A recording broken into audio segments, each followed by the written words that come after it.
So I've been writing about the Ukraine war, researching it quite a bit since 2022, even months before Russia invaded, and then of course Israel with the whole Gaza situation. So every day I wake up and I remind myself, everything I think is based on information that is probably, if not questionable, gets to me because somebody has an agenda for it to get out. All information is biased. All has an agenda. So that's always going to influence me. The other thing is that I think all of us, we have a thing of recency or primacy of the first image. Like I'm into photography, and I notice that if I take many different shots of the same scene, I'll always go back to that first one. Something about the first one lodges in your brain, and then you sort of can't get it out. Even if the other ones are superior, you can't get that objectivity.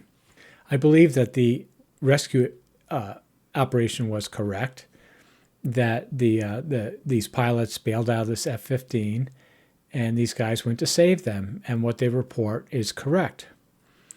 But I'm telling you that, or I'm thinking that, knowing it's wrong. And it's wrong for a few different facts that have come out since then. Again, I know these facts change the story, but if you ask me honestly, what do you think? I think, yeah, it was just a rescue operation. So the facts that contradict that is that, well, there are many. The first one that I read about was that the propellers on the C-130s, that there are two variants of it. There's sort of a special forces version, which has these 5-blade carbon fiber propellers. My guess is because they're quieter. The regular variant has steel propellers. And that the operation to the CSAR probably would have been done with the metal propeller thing. So the question is, why is this sort of special forces variant, why were they used? Why are they there? And the second thing is that the pilot that they were looking for was a colonel, and he was like the weapons officer. That's usually a lowly, like a captain or a major, not like a high position. So what's a high position guy doing in that aircraft? And somebody pointed out, well, that's when they're running a mission, the commander of that mission can be a colonel sitting in that position. He's not really working that role as much as telling everybody what to do. So that makes total sense to me also. Then, so what I think happened is there are many theories, and I forget, I'm not even going to my theory because you've heard many theories, but I just want to point out how I look at this in context of the past 4 years. When Russia invaded Ukraine, the U.S. in the beginning did give them, except for, planes, so there were good reasons for it not to give fighter aircraft in the beginning because it take a lot of training or whatever. But essentially the U.S. gave them, all those javelins. It gave them the HIMARS came later. It gave them the Excaliburs with the GPS. And so it gave Ukraine the weapons that you would think, just because of the superiority of the United States, that Ukraine could have won against Russia. But it didn't. And I believe the reason the U.S. didn't do a no-fly zone over Ukraine is it couldn't.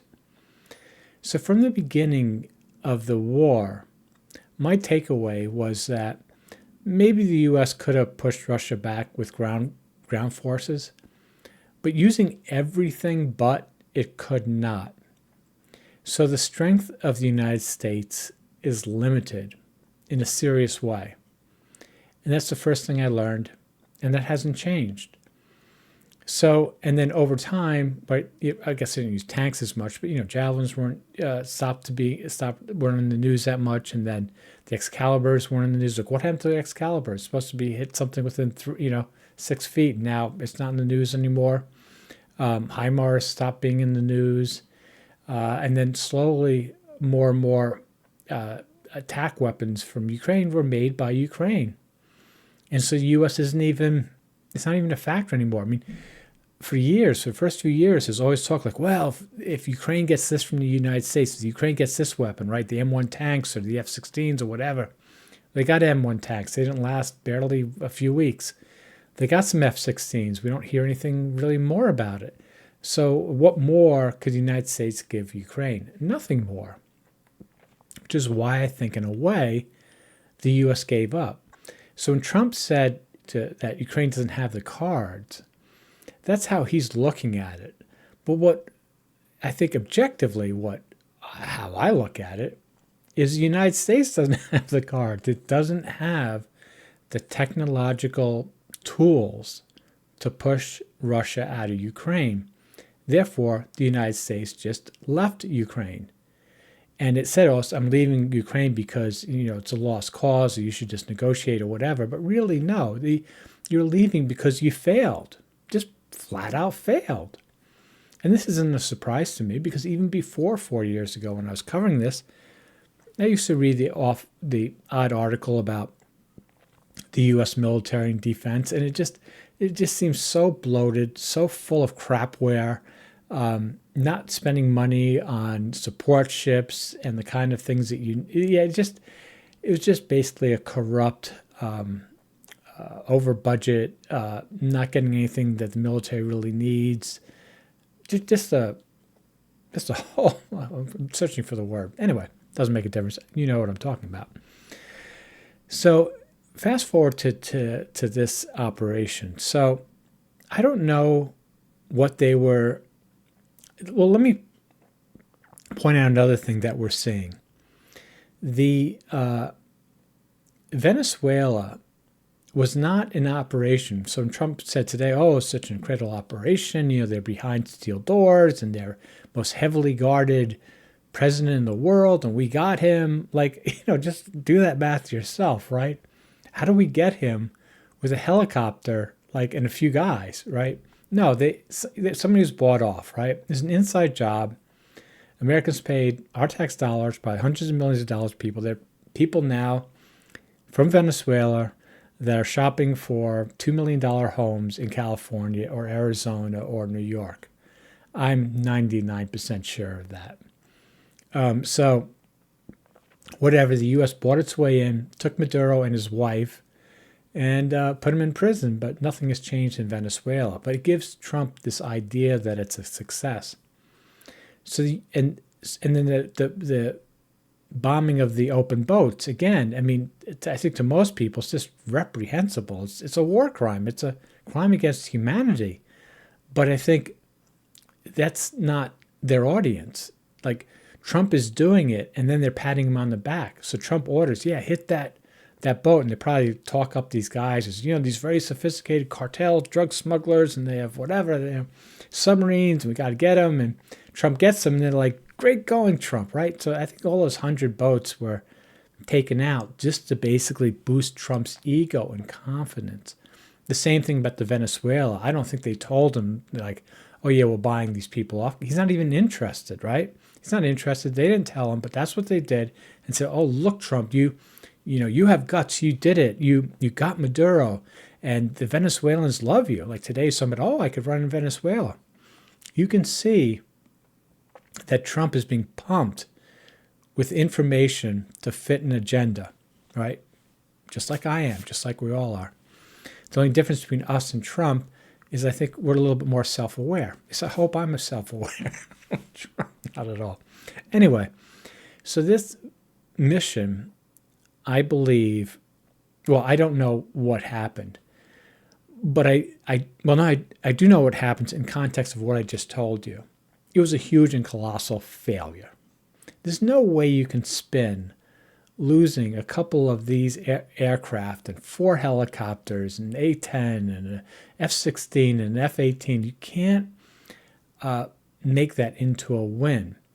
And I think a component of it that hasn't come out is I believe the CIA had insiders there. Well, here's a theory I have that's just bizarre, but because I don't think anybody else is telling it for your entertainment. I think that the U.S. or the CIA and Mossad found some guy in Iran, a scientist, to say, listen, we're going to come and fly in, and we want to get this nuclear material, and we want to bring it back. And then Trump can get online, get in front of the press and say, we've gotten back the nuclear material so we can end the war. Because make no mistake about it, Trump really wants to end this war. Though, again, it doesn't really make a difference what he wants, it's those around him. But anyway, I do believe people want optionality, the people behind him, to potentially end or find some way for a ceasefire. So I think they had some of this plan that they have some insiders. They know they're not going to get all the nuclear material. That is just absolutely freaking crazy because Iran probably split it up into 3 parts in different places. So, even if one place it somehow disappears, they can still make a few nuclear bombs out of the other stuff and launch it to Israel if, the horrible happens. Anyway, but again, I think the U.S. just wanted to get some of this. So Mossad, the CIA, they'd all set up this thing. And so I think that was the plan. And maybe the guy went down, so it screwed up the plan. But whatever, there's going to be a mission.